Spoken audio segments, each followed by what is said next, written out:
Guys, it's me, it's Queen Elset Haru, and thank you for joining me for another wonderful edition of Ask an Aquarius. If you haven't already, please hit the red subscribe button and smack the bell. So, someone asked me about having an Aquarius moon. I think for those of you who aren't that don't know a lot about astrology, where the moon, and the sun were when you were born are two of the most important aspects of your personality. Um, the sun, which would be if you are Aquarius, the sun was in Aquarius. And what if your moon is in Aquarius? So let's say the moon was in the same position. Well, if your moon is in Aquarius, it doesn't matter what your sun sign is. If you're a Libra, if you're an Aquarius, if you're a Virgo, and your moon is in Aquarius, what you have to know is what does the moon sign represent? The moon sign represent what's going on inside of you. It represents who you are on the inside, your inner workings, the part of you that you may or may not even show to the rest of the world. So your moon sign is who you are on the inside, the hidden part of you in some cases. You know, and if your moon sign, your think about you kind of think about the moon, because whenever you think about these types of spirituality or astrology or things like that, you got to think about the universe, because all this is based off of the universe. So if you think about the moon itself, there's a light side of the moon, which we can see visible from Earth, and there's a dark side that we never get to see. You see? So the moon sign is that dark side of you, and some people never get to see, and sometimes it is very visible to the Earth, the light side. So it depends on the person. My moon is in Sagittarius. So when you meet me, I present very Aquarius. And I present very Aquarius because my sun is in Aquarius and my rising sign is in Aquarius. So those are strong Aquarian placements. Then I have Aquarius in other areas of my chart too. I have more Aquarius. As I'm Aquarius. I'm very Aquarius. So I present Aquarius more so than anything else. But how does the moon aspect affect me? The Sagittarius moon just actually makes it even worse. It adds fire to the air, the element of fire to my Aquarius air. So it really just makes it worse. It makes my temper a little bit worse, actually. Something that I struggled with my entire life was control of my temper. Got control of it as I got older, but I still don't. I still don't. I still don't chance it. Right. I still keep it in a nice little quiet space. But yeah, the fire adds that fieriness to my personality. Probably also the reason why I like to travel comes from that Sagittarius. The philosopher energy comes from the Sagittarius. The wandering energy, the not settling down energy, the single energy, all comes from Sagittarius. And you can see all those things on my personality. But they're not that different from Aquarius. Aquarius has a lot of those same characteristics. So because of that, it doesn't change me that much. If I had a moon that was Scorpio, for example, it would change some of my behavior. It would change some of me because that inner part of me is going to come out. Even if it's the dark side of the moon, even if it's hidden, sometimes that light side does come out. So if I had like a Scorpio, you would see a little bit more emotional stuff going on with me.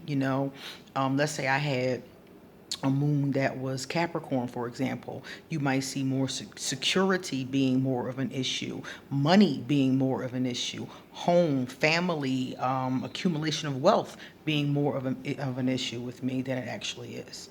So your moon sign is it just brings some more aspect to your personality.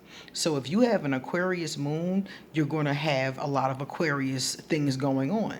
So if you look at the Aquarius positive traits and the negative traits in any Google search, if you have an Aquarius moon, you're going to have some of those traits.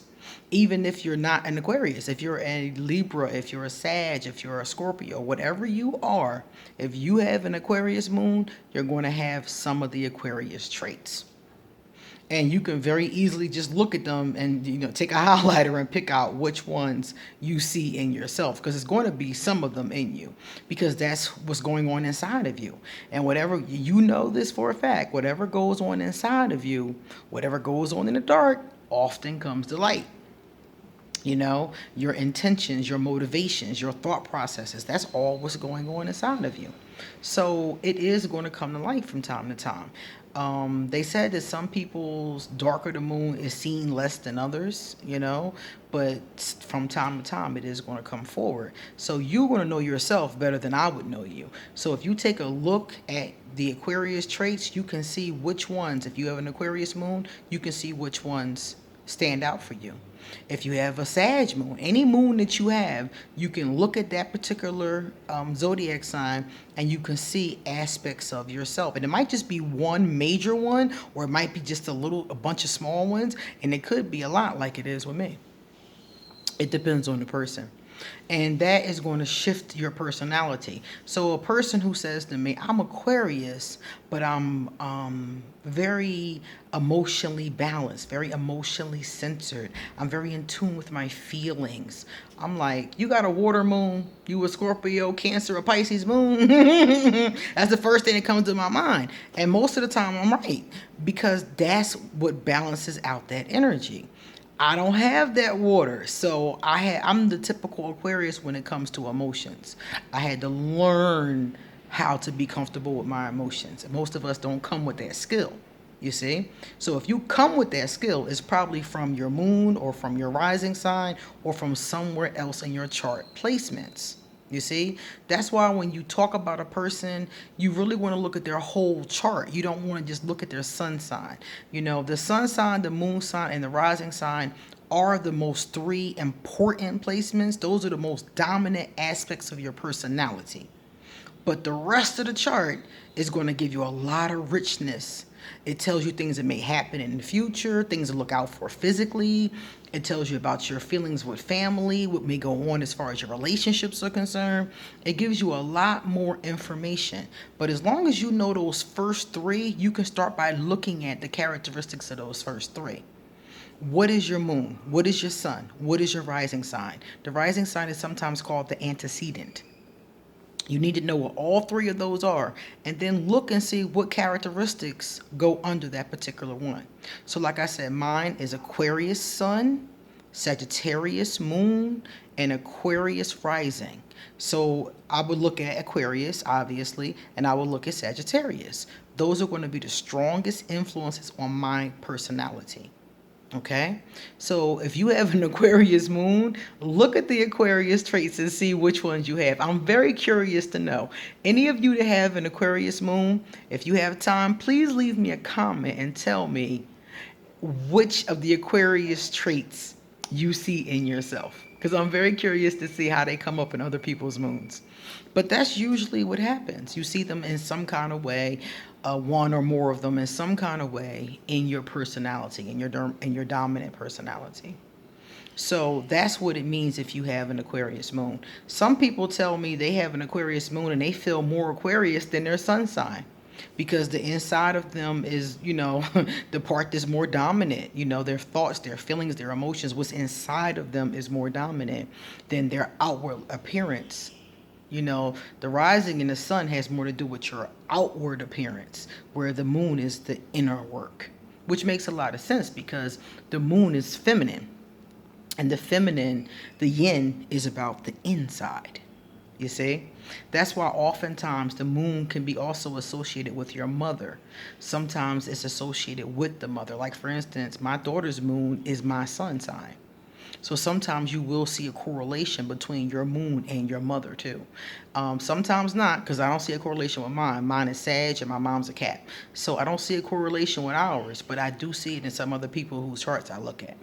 So sometimes you see that energy. I think it's especially strong when you're close with your mom. And my daughter and I are really close. So I think that when you're close with your mom, it's especially shows up in your moon sign.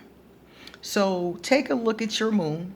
If you don't know what your moon is, you can go to astro.com, astro.com,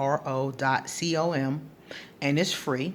You can punch in your birthday. In order to get this stuff, I've told you guys before, but I'll mention it one more time. In order to get a chart that you'll be able to see your sun, your moon, your antecedent, and everything else, a free one from astro.com, all you have to have is your birthday, your birth time, and your birthplace. If you know all three of them, you can go to astro.com and get a free chart. And then you can sit there and look at them. Now, it's not easy to read it because you have to know what it means to read it. But they also have like when you print it out and you look at it, you can just look at the signs. You can Google it and tell what the signs are. You know, for example, it's gonna, when you pull it up, it's gonna be the symbol for the signs. So the symbol for Aquarius, the symbol for Gemini, the symbol for Uranus. It's not going to say the word. So you have to know what the symbols are. And you can Google that. You can just Google what are the symbols for the planets. What symbols are used in astrology? And I bet you somebody has a page of them, you know, and you can just sit there and look at the symbol and then look at your chart and you can compare the two, you know. Also, if you're really, really, really interested, I do charts for people. I sit and they're hard though. They're really difficult, but I do charts for people, and then I sit and do an interpretation of like what it's talking about. And other astrologers do that as well. And some of them even give you like 30, 40 page reports, you know? So you have different areas where you can look. You can do it for free yourself, or you can get somebody else to do it for you. You know, if you got a lot of time on your hands, why not sit there and look them up and learn more about astrology, you know? So I hope that answers your question about the moon signs. And if you want to know more about it, Google has lots of resources all about it. And astro.com is the resource that I use the most often. All right, guys. All right. Now listen, if you would like to leave a love donation, I will put my PayPal underneath here. If you would like to schedule a tarot or oracle card reading, I will also leave my email. If you would like to get me to answer a free general question, I'll leave my email. And if you'd like to check me out on social media, I'll drop my Instagram and my Facebook. Okay, guys? If you like this, please give it a thumbs up. Pass it on to somebody else who's questioning how their moon sign affects them. And make sure you tell me in the comments, how does your moon affect you? If you're Aquarius, I want to know which characteristics of Aquarius you have. And if you're another moon sign, tell me how you see those characteristics on you. I want to see just how many of you can figure out the influence of the moon on your life. See you later.